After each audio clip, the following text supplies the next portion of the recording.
Hi, I'm Dr. Mark DeBrinket, and welcome to the Good News Doctor podcast.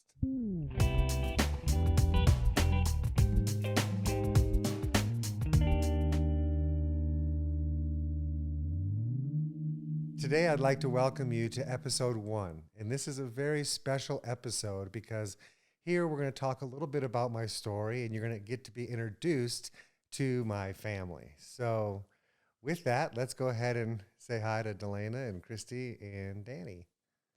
Hello. Howdy. As many of you know, Kristi and I have been involved in a very terrible car accident, and it left me disabled for many years. And most of the doctors pretty much gave up on me and told me that I was going to have to stay confined to a wheelchair the rest of my life and live in pain. And I'm very happy to be here today to tell you that that is not the case. And I refused to listen to all that advice and took matters into my own hands and continued to fight to find a solution, to find the answer and the path to find my way out of that disability and pain. And so now we practice here in Castle Rock, Colorado, and I'm very passionate about paying that forward and teaching other people how to find their path out of their pain and out of their conditions. And we really feel that, just being in practice and being able to lay my hands on people isn't enough. There's only so many people that we can literally touch in a single day's time. So we put this podcast together for me to be able to share a lot of the tips and the secrets that I've learned throughout the years and throughout my path in finding my way back. And so this is going to be very exciting. I have different topics every week that we do, along with a guest appearance from somebody that basically has a lot of experience in that category for the day. So as I mentioned, today is just basically telling our story and getting to know a little bit about our family and why we have decided to put all of our passion and our purpose forward into our Castle Rock location and how we could possibly help you and your family as well. So He keeps using the word we and are because we all are in business. I mean, It is a family business. I am truly blessed. I mean, I pinch myself every morning. Not only do I get to go work with my family, but they feel the same passion and purpose that I do in being able to pay that forward and help each and every one of the people that come in. And then, of course, they've got to experience themselves firsthand what it is to watch somebody get their breakthrough and to see a miracle of some condition or something that somebody's been dealing with for a long time. And all of a sudden they come in and they're just like, oh my gosh, you're not going to believe what happened since our last visit. And for those of you that know, when you can serve somebody and see them find their victory in something, oh my goodness, there's no greater feeling on the earth. It's true. I have never really known what career I want to go into, what my purpose is, but being at this practice, helping people every single day, I can truly say that I would not want to be anywhere else in my life at this moment. Yeah, and I mean, how could we not be inspired by what you've gone through and what we've seen you go through our entire lives to come out of that, to want to make this our careers as well, to just help you out? Because I don't know if the audience knows, if everybody in the audience knows your story, but maybe you want to explain that a little bit. Sure. So back in August of 1997, Kristi and I were on our way down to Florida to a chiropractic convention that we were going to go work at. And we were really excited about the little vacation, a little time in the sun and so forth. But unfortunately, there was a really bad storm and it was raining super hard. And we lost control of our vehicle and hydroplaned into oncoming traffic. And we're met by a moving truck head on, and it basically ran over us.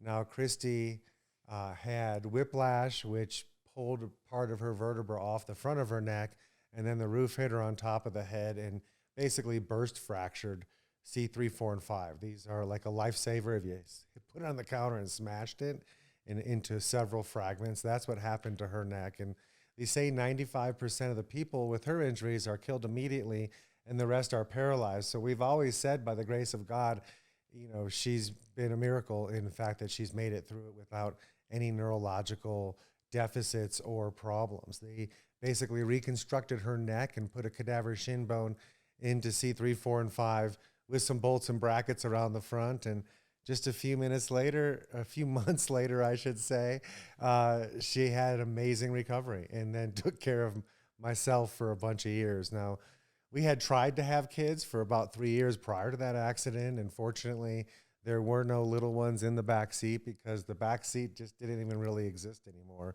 after that accident. And so I woke up to her screaming we were going to die as we were already hydroplaning out of control. I had reclined all the way back and fell asleep, and trying to get my bearings, realized that we weren't going to miss that last truck coming at us. So I braced my legs as hard as I could on the dashboard and literally snapped my pelvis in half in the front and back, ripped the muscles off my legs from my pelvis, and lost a third of my intestines. Now, I did remain conscious and somehow crawl out of the window and managed to stagger around the vehicle to try to find Kristi to try to help. Now, I used to be a fireman before I was a chiropractor, so I knew not to move her and basically how to handle an emergency situation like that. And so frantically trying to find a pulse on her neck. I couldn't find a pulse. I thought that she was dead. And then I realized my hips were broken and I collapsed. So it seemed like an eternity before anybody came. And then finally I felt somebody grab my hand, and it brought this calmness up my arm and through my entire body, and just a sense of peace, even though it was still raining and I was in so much pain. And it seemed to take away the pain. And then I opened my eyes only to find that there's nobody anywhere around me. And I'm looking at my hand, and I still feel the grip on my hand. And I realized that God was present, and I thought he was coming to take me to heaven. And for that brief moment, I didn't care about who I was leaving behind and what family would miss me. And I thought it was all real, and I'm going to heaven. And there was a little piece of the clouds that opened up, and the sun hit me in the face, and I thought that was my pathway through. And then I heard a voice so clear in my head, told me to relax, and that I was going to be okay, and that my wife was fine, and that I need to just lay down and rest. And I thought to myself, I said, Lord, I said, you've suffered so much more than I would ever fathom in this lifetime. And what I'm going through right now, this is nothing. And so I said, pain is inevitable, suffering is optional. And from this moment on, I choose not to suffer. And the moment the words left my lips, the pain was back, the chaos was back, the rain was back. And I remember the rest of that day just repeating that mantra over and over and over again, that pain is inevitable and that suffering was optional. And I did survive the day, much to everybody's surprise. And they were able to stop the bleeding, and in a couple weeks, sew all the muscles back into my pelvis. And then started a journey that inevitably would have taken me 17 years to finally get out of pain. So the first 4 years were pretty rough. And then I managed to be able to go back to work as a chiropractor and use an activator instrument to put less stress on my body, because I couldn't physically torque my body the way I once used to. And then, unfortunately, a few years later, I had another trauma that put me in bed for a few more years, had several more back surgeries, and then they put a computer in my spine and basically just gave up on me after 3.5 years in a wheelchair. And I had a remote control that when I turned the remote control on, I wouldn't feel anything from the chest down anymore. And then I could tweak the remote just to get the floor to come back to the sensation of the bottom of my feet.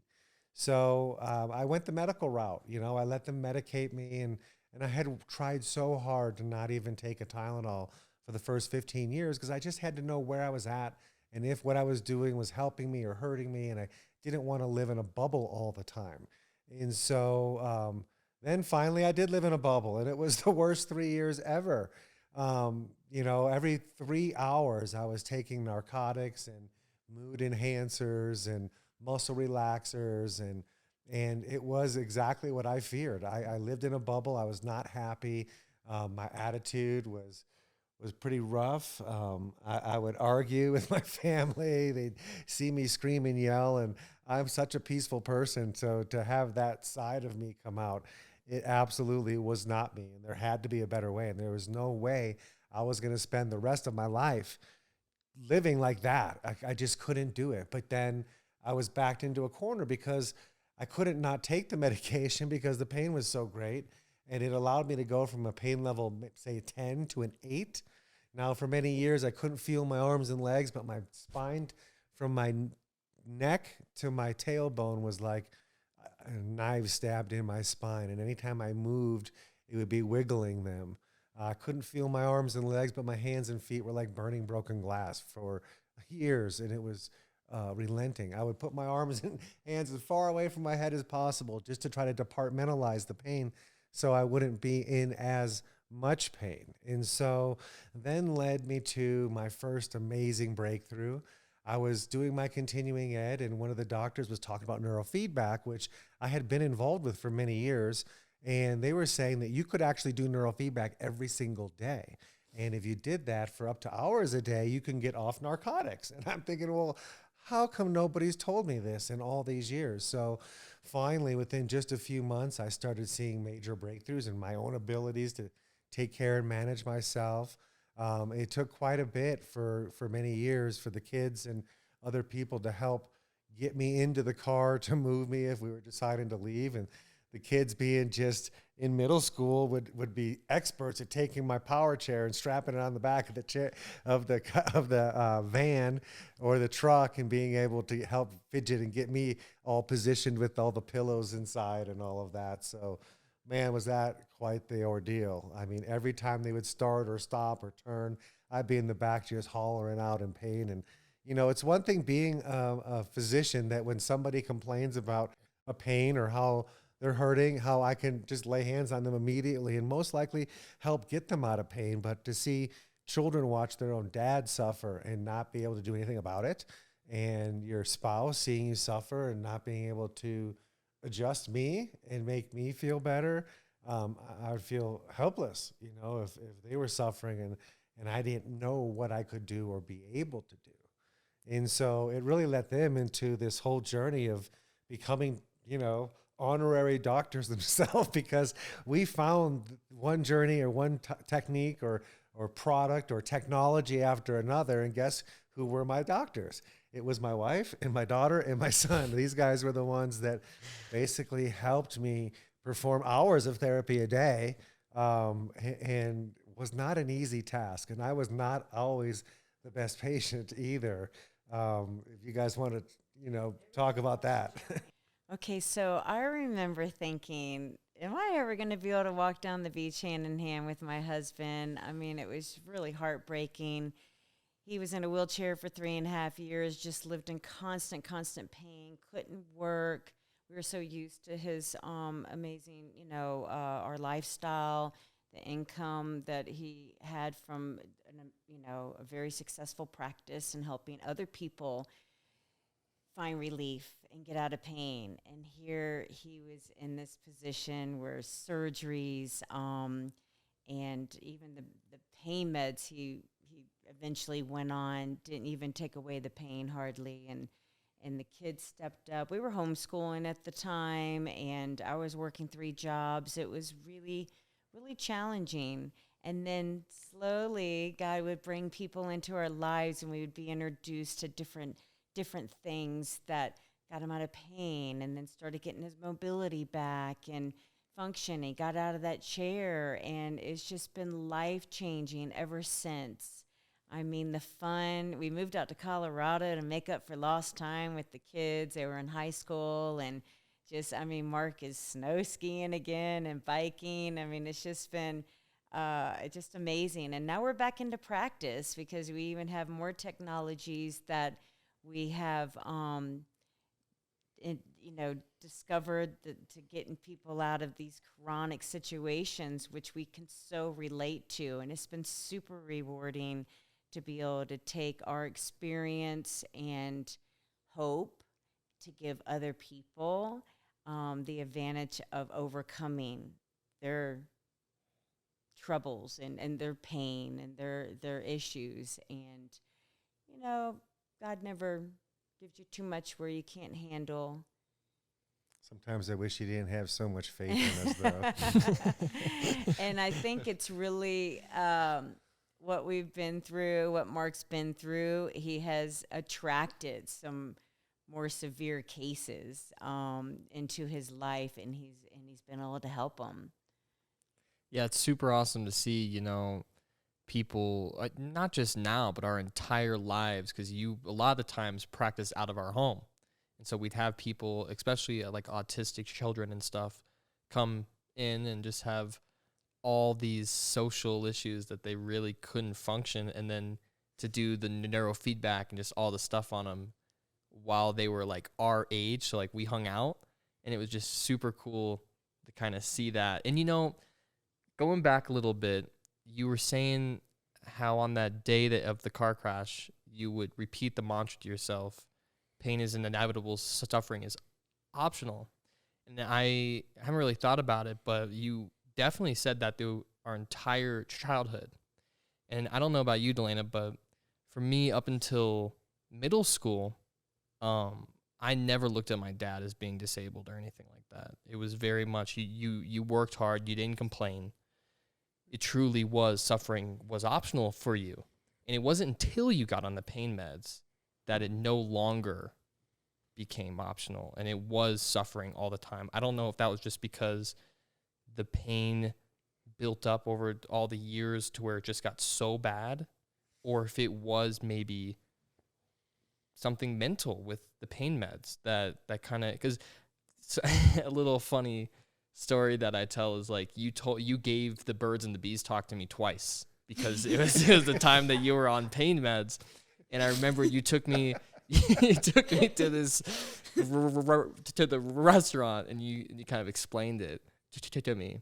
And then the next week you took me to the same exact restaurant, and I was like, what's going on? And then you gave me the talk like you've never given it to me, and I had to sit there and be like, wait, he legitimately doesn't know that he just told me this.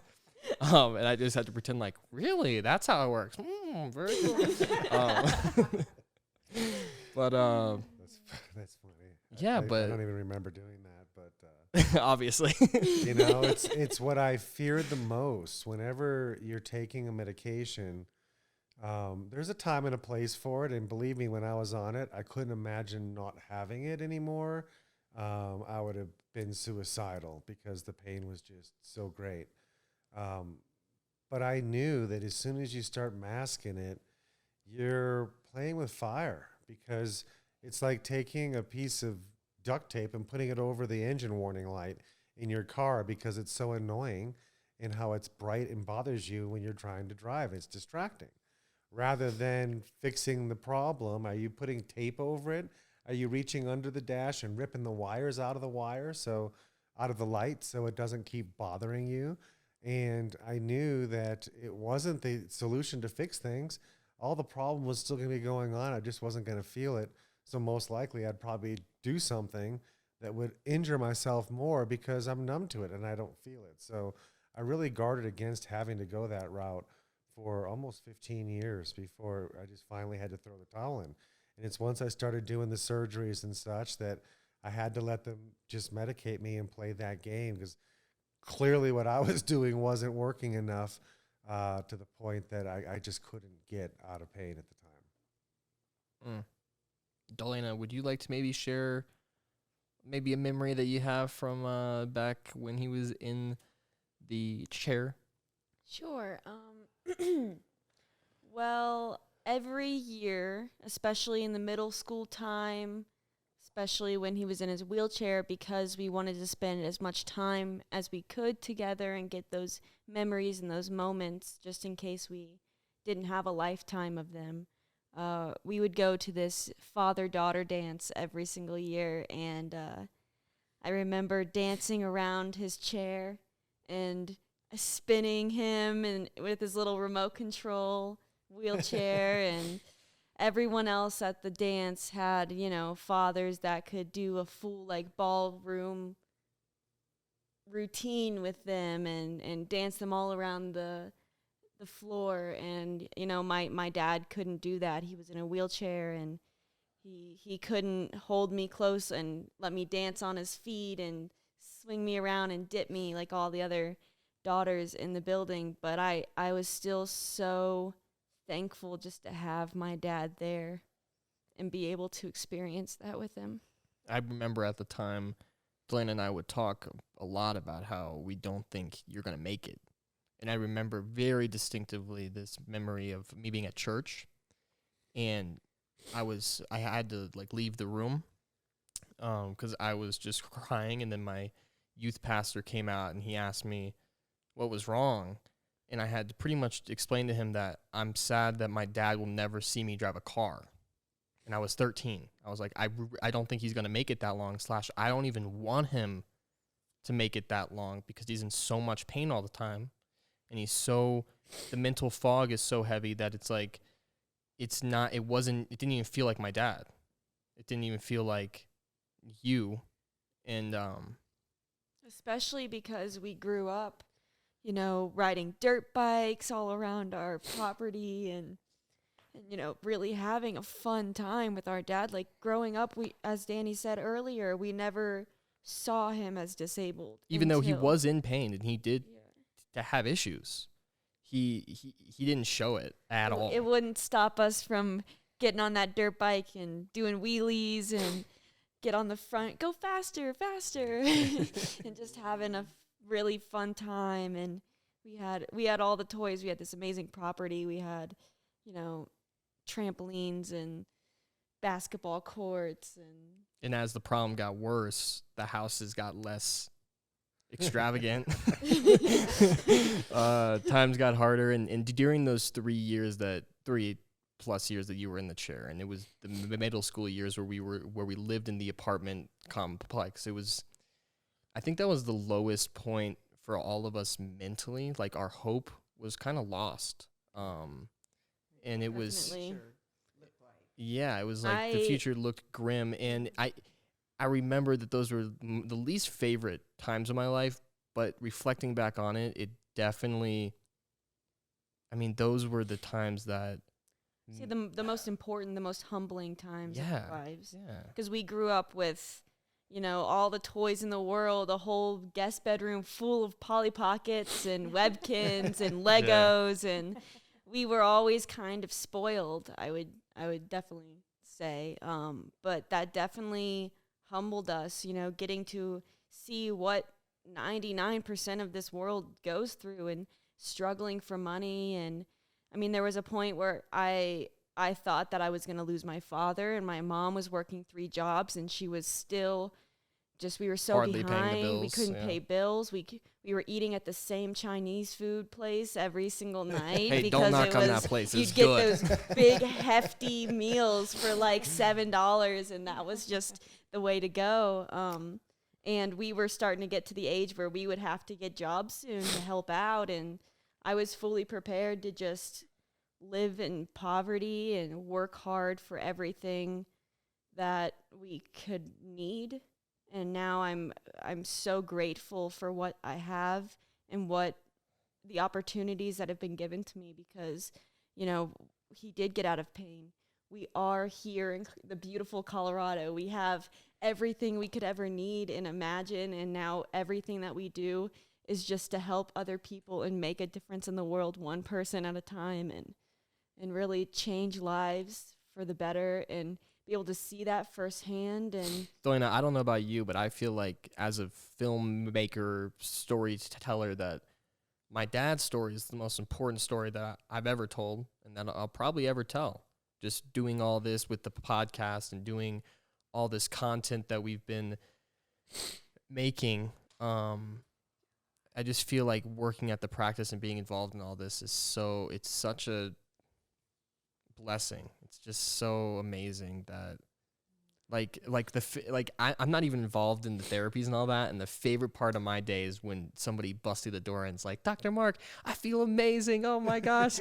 Last week I walked in here feeling horrible, and now I just I get to walk pain free, and I get to do all this. It's unreal. Hearing patients come up to me and say, I haven't been in pain since that therapy you did on me last week, even though our people have been in pain for so long, and just being able to hear that and see that, it is life changing. And it rocks my world, man. I wouldn't want to be anywhere else. Like there's nothing more that I could do in my life and in my time right now, being so young, that could make such a big difference in people's lives. Like I could be in college, learning I don't even know, learning stuff that I don't need to know for my life at all. And now I get to firsthand see miracles happen every single day, just like the miracle that we got to see in our lives years ago. And I'm so happy to be here and to have my father back and know that one day he's going to walk me down the aisle, and I don't need to worry about that. And I don't need to worry about him rolling over my foot on his wheelchair walking down the aisle. And he's actually going to be there and standing and give me away. And what a beautiful day that will be, and to actually be able to dance with you and not roll over your foot in that daddy-daughter dance. The last daddy-daughter dance before you're actually married. But I think about what you just said and all the life lessons that were wrapped up into that little bit of insight that you gave.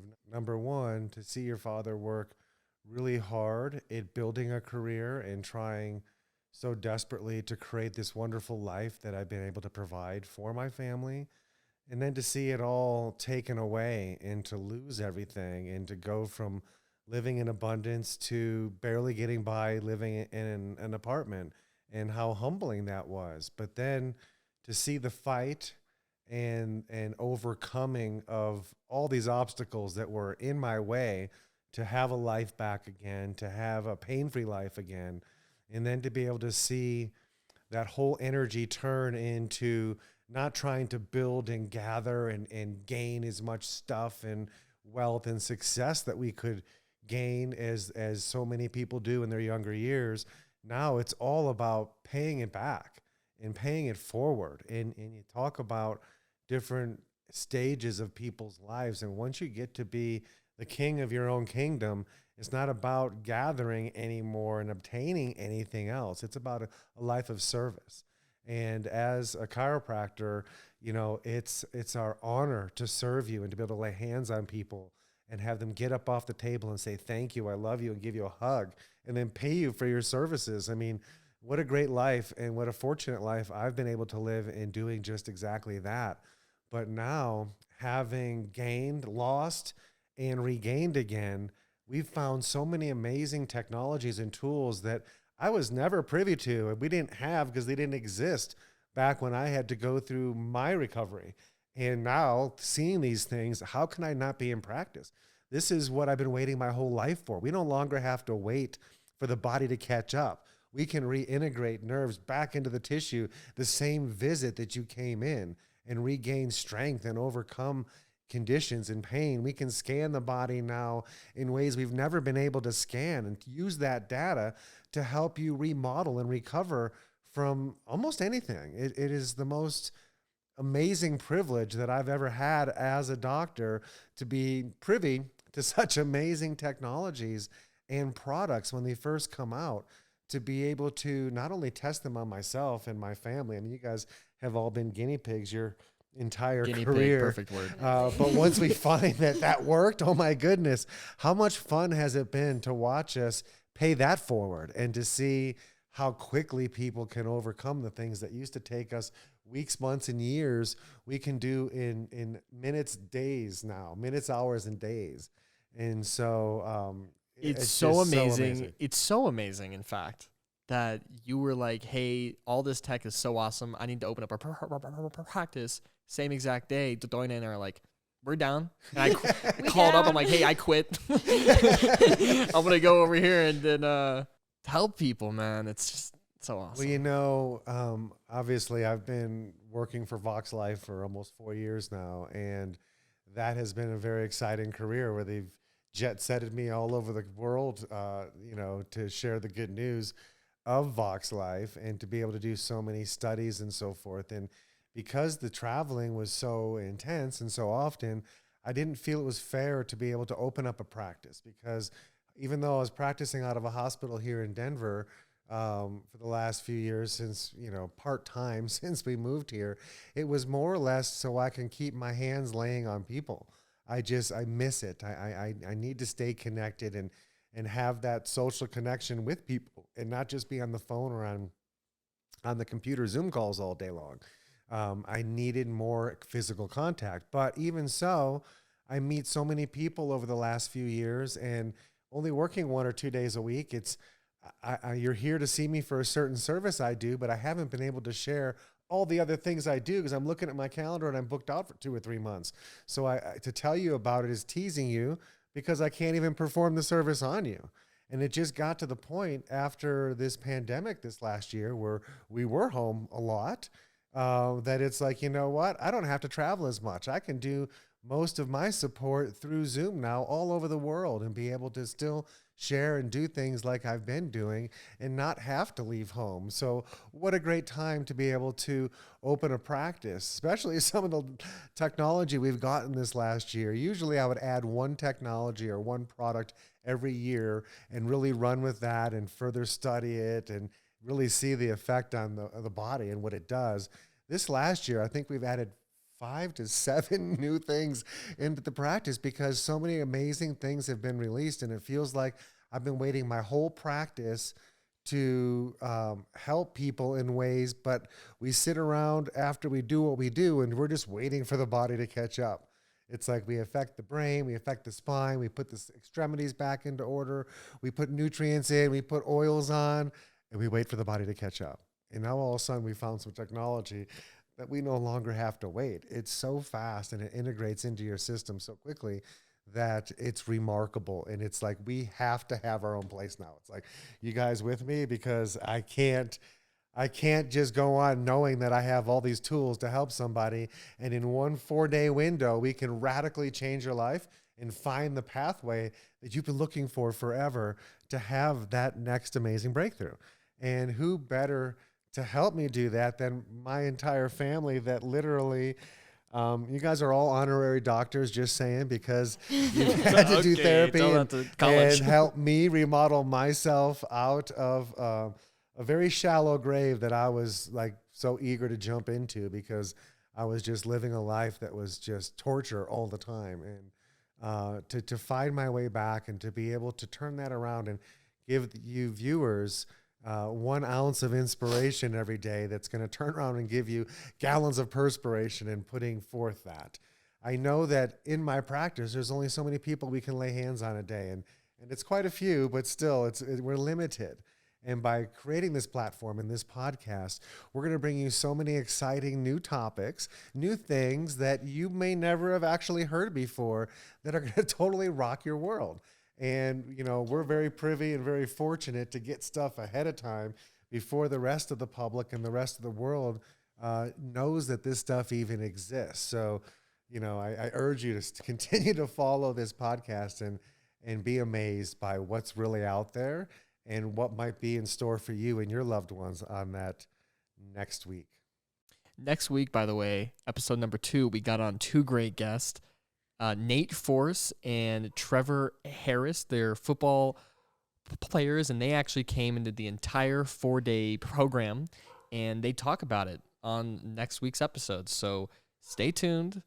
And great guys. It was such an honor and a privilege to work with these professional athletes, especially football players, you know, because they put their body to an amazing test. And you know, we got fans outside there. That's Louie and Vinny for those of you that don't know our dogs. But I don't know if they can hear. They get all excited when we start talking football, you know, and they're super into care of athletes because they're big fans themselves. So you're the boys. Here come our babies. Hey. Louie, Vinny. How you like this? This is Ludovico and Vincenzo, also known as Louie and Vinny. Louie and his cousin Vinny. Vinny's our head of security.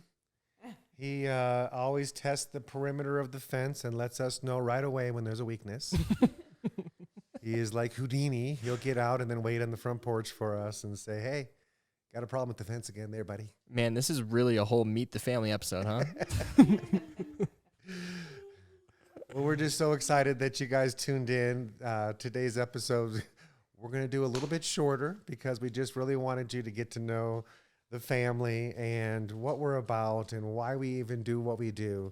We are a total purpose-driven family, and our purpose is to help you find that next breakthrough in your life. So thanks for tuning in. Thanks for being here with us. Thanks for tuning in again. All right, And, wrap it up. until next time, the good news is that you don't have to live a life in pain and unnecessary suffering. There is always a solution, and you just haven't found it yet. And hopefully this show and this broadcast is going to be one of those avenues to help you find your next breakthrough. Thanks for tuning in, and have a great day. Thank you. Bye. All right, that's a wrap, y'all. That's a wrap.